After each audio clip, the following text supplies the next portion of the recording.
माझं सोलापूर न्यूजमध्ये आपल्या सगळ्यांचं स्वागत। 12व्या शतकात होऊन गेलेले मुरुड समाजाचे महान संत केतेश्वर महाराज हे समतानायक व लोकशाहीवादी होते। त्यांचे विचार हे आजही मुरुड समाजासह सर्वांना प्रेरणादायक असे प्रतिपादन माजी मंत्री व माजी खासदार श्री चंद्रकांतजी खैरे यांनी केले। सांगली येथील सामाजिक कार्यकर्ते व उद्योजक श्री प्रकाश पळसे लिखित मेदारवाणी या पुस्तकाचे प्रकाशन श्री खैरे यांच्या हस्ते झाले। त्यावेळी ते बोलत होते। संत केतेश्वर यांनी आपल्या जीवनात श्रमाला फार महत्त्व दिले। त्यांच्यामुळे मुरुड समाजाला प्रतिष्ठा मिळाली, म्हणून त्यांचे विचार डोक्यात घेतले पाहिजे असेही श्री खैरे यांनी यावेळी सांगितले। डेक्कन सभागृहात झालेल्या शानदार कार्यक्रमास व्यासपीठावर मुरुड समाजाचे जगद्गुरू व महामंडलेश्वर श्री सुरेशजी नागेश्वर महाराज, मुरुड समाजाचे माजी प्रदेशाध्यक्ष श्री राजेंद्रजी सूर्यवंशी, दलित मित्र श्री पांडुरंग आप्पा करपे, महिला आघाडीच्या नेत्या सौ मेनकाताई कोरडे, सोलापूर श्रमिक पत्रकार संघाचे माजी अध्यक्ष श्री दशरथजी वडदिले, नगरसेविका सौ मनीषाताई कुकडे, माजी नगरसेवक मनोज कुकडे, तसेच लेखक श्री प्रकाश पळसे व त्यांच्या पत्नी सौ नंदाताई पळसे आदी उपस्थित होते। कारण खरंच आपल्या धर्मासाठी आणि आपल्यामधल्या संतांच्या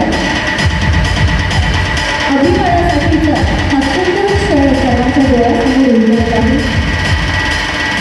त्याक्षणी आपल्या प्रमुख मान्यवरांच्या हस्ते हा मुख्य प्रकाशनाचा सोहळा अभिजित उद्घाटन आहे आणि या सोहळ्यामध्ये आपण सगळेजण उपस्थित आहात। अगदी हा इतिहासातील सुंदर क्षण म्हटला जाणार आहे।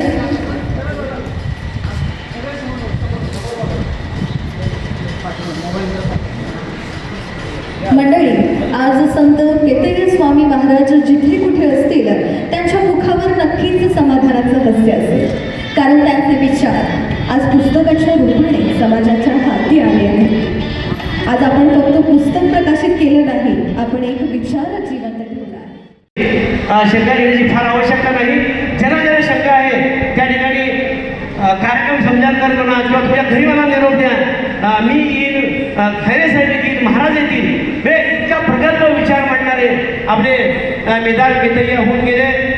आपण आता मला सांगा, छत्रपती शिवाजी महाराज की जय म्हणतो आणि कपाळाला फुगवा लावतो, आपण मराठा झालो का? आपण संविधान देणारे डॉक्टर बाबासाहेब आंबेडकरांचा निळा कलर लावतो आणि जे बी म्हणतो, आपण काय महान कामगार झालो का? घोषणा देणारे, गंध लावण्याने जात बदलत नाही, धर्म बदलत नाही। त्यामुळं आपल्या या संत परंपरेने मेदार केतय्या फार मोठे होऊन गेले, लक्षात घ्या। आणि इतकी मोठी संधी त्यांना मिळालेली आहे आणि अशा संतांना आपण सगळ्यांनी मानण्याची आवश्यकता आहे। पुन्हा एकदा मी सगळ्यांचं स्वागत करतो आणि प्रकाश पळसेंचं अभिनंदन करतो आणि ह्या व्यासपीठावर मला बोलायला संधी दिली त्याबद्दल धन्यवाद देतो। आणि पुन्हा एकदा एवढंच म्हणतो, प्रकाशजी तुम्ही फार ग्रेट आहात, प्रकाशजी तुम्ही फार ग्रेट आहात, आमच्यासाठी सप्रेम ग्रेट आहात, प्रकाशजी तुम्ही फार ग्रेट आहात, आमच्यासाठी सप्रेम ग्रेट आहात। म्हणून म्हणतो, फूल है गुलाब का खुशबुलिया करो, फूल है गुलाब का खुशबुलिया करो, प्यार है आपका प्रकाश जी और पळसे परिवार को दिया करो। धन्यवाद धन्यवाद धन्यवाद। माझं सोलापूर न्यूज या यूट्यूब चॅनलला सबस्क्राईब करा आणि बेल आयकॉन प्रेस करायला विसरू नका।